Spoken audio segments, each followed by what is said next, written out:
عزیزان ملت، اللہ تبارک و تعالیٰ نے ہمیں جو ہے وہ محمد رسول اللہ صلی اللہ علیہ وسلم کے ذریعے سے جو دین عطا کیا ہے وہ دنیا کے سب سے بہترین دین کے دینوں میں سب سے بہترین دین ہے۔ اور یہ بات آپ کے گوش گزار کرتا ہوا چلوں کہ حضرات صحابہ اکرام رضوان اللہ تعالیٰ علیہم اجمعین نے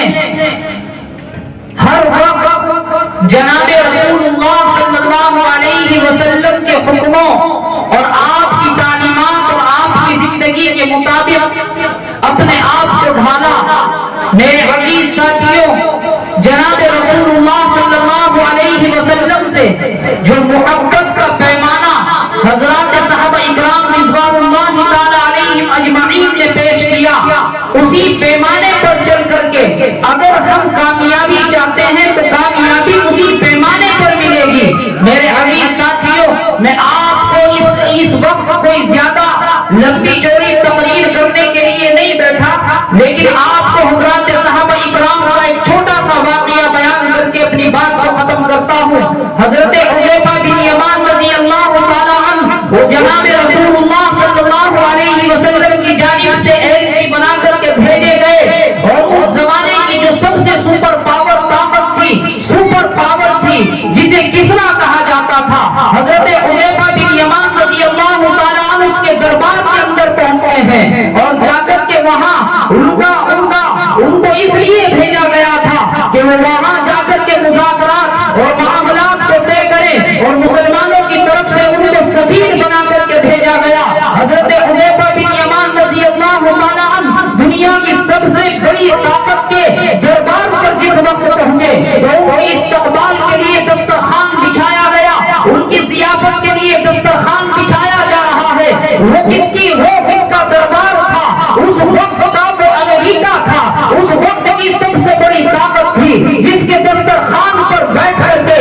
اس وقت کے بادشاہ کھانا کھانا اور اس کی بلانے پر جانا اپنے لیے بڑی فخر کی بات سمجھا کرتے تھے۔ لیکن جب حضرت حذیفہ بن یمان تشریف لے جاتے ہیں اور ضیافت کے لیے کسرا کے دربار میں دسترخوان بچھایا جاتا ہے، حضرت حذیفہ بن یمان رضی اللہ تعالیٰ عنہ ایک ٹکڑا کھول رہے ہیں روٹی کا، اور وہ نوالا آپ کے ہاتھ سے چھپ کر کے دسترخوان پر گرنے لگتا ہے۔ آپ جب وہ گرتا ہے تو اس کو اٹھاتے ہیں، برابر میں ایک شخص بیٹھا ہوا ہے، وہ حضرت حذیفہ رضی اللہ تعالیٰ عنہ کے اپنی دہنی کا اشارہ کر کے کہتا ہے، اے حذیفہ تم کیا کر رہے ہو؟ یہ سپر پاور کا دسترخوان ہے، یہ کسرا کا دسترخوان ہے، یہاں منتظر رہتے ہیں دنیا کے سردار کہ ہمیں اس دسترخوان پر بلایا جائے، منتظر رہتے ہیں دنیا کے بڑے بادشاہ کہ ہمیں اس کے دسترخوان پر بلایا جائے۔ اے حذیفہ اگر اس نوالے کو اٹھاؤ گے یہ کیا کہیں گے؟ مسلمان کتنے ندیدہ قسم کے ہیں، تم سفیر بنا کر کے بھیجے گئے ہو، ایلچی بنا کر کے بھیجے گئے ہو۔ اے حذیفہ آج وقت نہیں ہے کہ آپ اس نوالے کو اٹھا کر کے کھائیں۔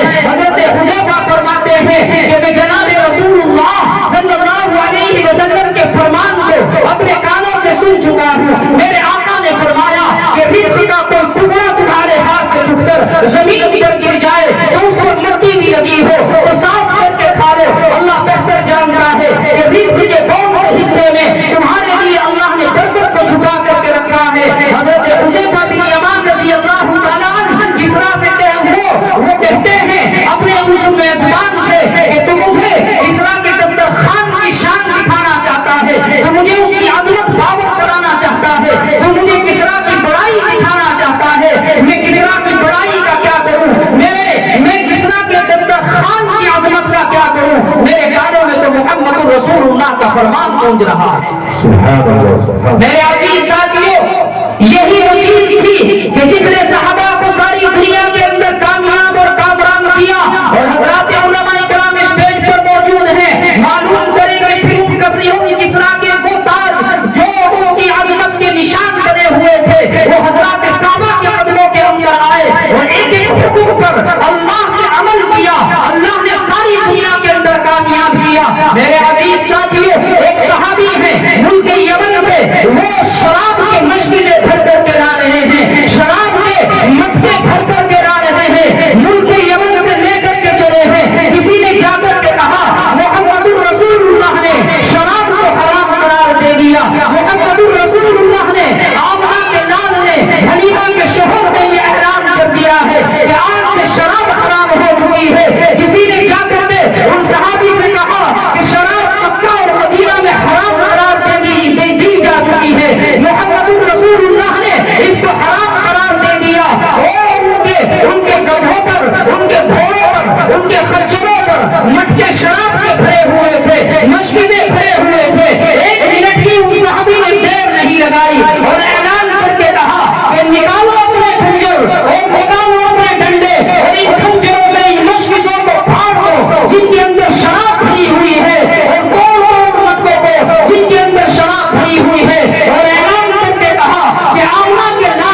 نعرہ تکبیر، نعرہ تکبیر۔ حضرات صحابہ کرام، مدارس اسلامیہ، علماء کرام،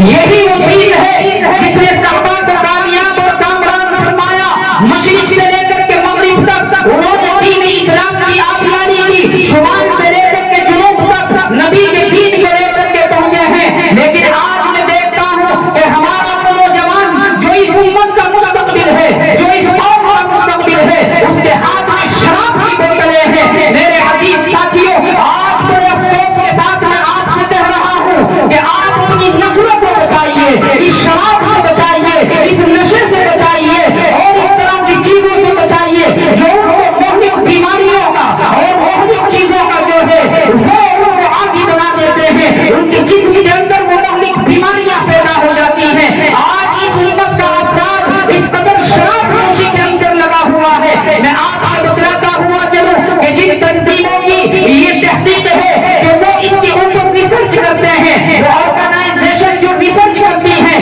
کہ کس معاشرے کے اندر کتنی شراب پی جاتی ہے، آج افسوس کے ساتھ کہنا پڑتا ہے مسلمانوں کے اندر تقریباً 40 سے 50% افراد آج شراب نوشی کے اندر مبتلا ہیں۔ میرے عزیز ساتھیوں، اس سے بھی زائد بڑھ کر کے، اس سے بھی زائد جو ہے وہ ہمارے سامنے اس کے نتیجے ہیں۔ بعض آرگنائزیشن کی رپورٹیں یہ ہیں کہ وہ 40 سے نہیں بلکہ 50 سے 60% افراد مسلمانوں کے نوجوان اور نوجوان ہی نہیں جن کی عمر 35 سال ہے، 40 سال ہے، 50 سال ہے، بچے ان کے جوان ہو چکے ہیں۔ گھروں کے حالات یہ ہیں کہ وہ شراب پی کر کے شام کو گھر میں جاتے ہیں، بیوی ان سے پریشان ہے، اولاد ان سے پریشان ہے، ان کے ماں باپ ان سے پریشان ہے، اور گھروں کا عالم یہ ہے کہ ان کی عورتیں معمولی نوکریاں کسی فیکٹری میں، کسی ریسپشن پر، کسی ہوٹل پر جا کر کے کرتی ہیں تاکہ وہ اپنے گھر کو چلائیں۔ میرے عزیز ساتھیوں، اس کا نتیجہ یہ ہوتا ہے نہ ان کی عزتیں محفوظ ہوتی ہیں، نہ ان کا ایمان محفوظ ہوتا ہے۔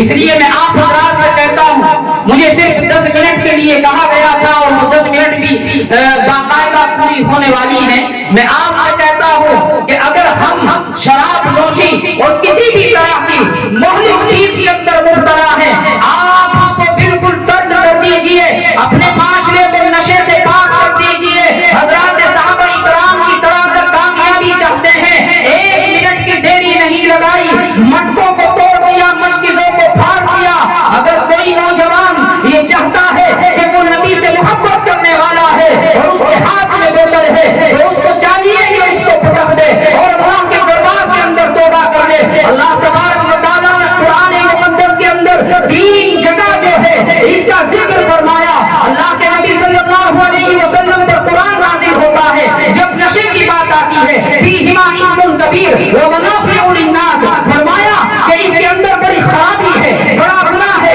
اگرچہ کچھ لوگوں کی نظروں کے اندر ان کی نظر سے فائدہ ہے، اللہ کی نظر سے کوئی فائدہ نہیں تھا، اللہ نے اس سے بچنے کا حکم فرمایا۔ لیکن بہت سے لوگ کہتے ہیں کہ میں اسے پیتا ہوں تو مجھے سکون مل جاتا ہے، میں اس کا نشہ کرتا ہوں، میرے اندر تازگی آ جاتی ہے۔ یہ محض اس کا غلط خیال ہے، وہ بیماری کے اندر مبتلا ہوتا ہے، اندر سے کھوکھلا ہوتا ہوا چلا جاتا ہے۔ ایک دن ہوتا ہے کہ اس کے چھوٹے چھوٹے معصوم بچے بلکتے ہوئے رہ جاتے ہیں، اس کا جگر خراب ہوتا ہے، اس کے گردے خراب ہوتے ہیں، اس کے جسمانی اعضاء خراب ہوتے ہیں، اور نتیجہ یہ ہوتا ہے اس کے بچے جو ہیں وہ بھیک مانگتے ہیں، کٹورا ہاتھ میں آ جاتا ہے، اور یہ ان بچوں کی پرورش کو درمیان میں چھوڑ کر کے قبر کی وہ آغوش میں جا کر کے لیٹ جاتا ہے۔ میرے عزیز ساتھیوں، معاشرہ تباہ ہو رہا ہے۔ میں کہتا ہوں کہ جو چیزیں ہمیں تباہ اور برباد کرنے والی ہیں اس کو اپنے معاشرے سے ختم کریں، اپنے نوجوانوں کو علماء کی صحبت دیں، مدارس سے جوڑ کر کے رکھیں، ایسی مجلسوں کے اندر ان کو بیٹھنا دیں جہاں وہ بیٹھ کر کے نشے کے عادی ہوں۔ میرے عزیز ساتھیوں، یہ نشہ جو ہے ہماری قوم کے مستقبل کو تباہ اور برباد کر رہا ہے۔ اللہ ہم سب کو کہنے سے زیادہ عمل کی توفیق عطا فرمائے۔ وآخر دعوانا الحمدللہ رب العالمین۔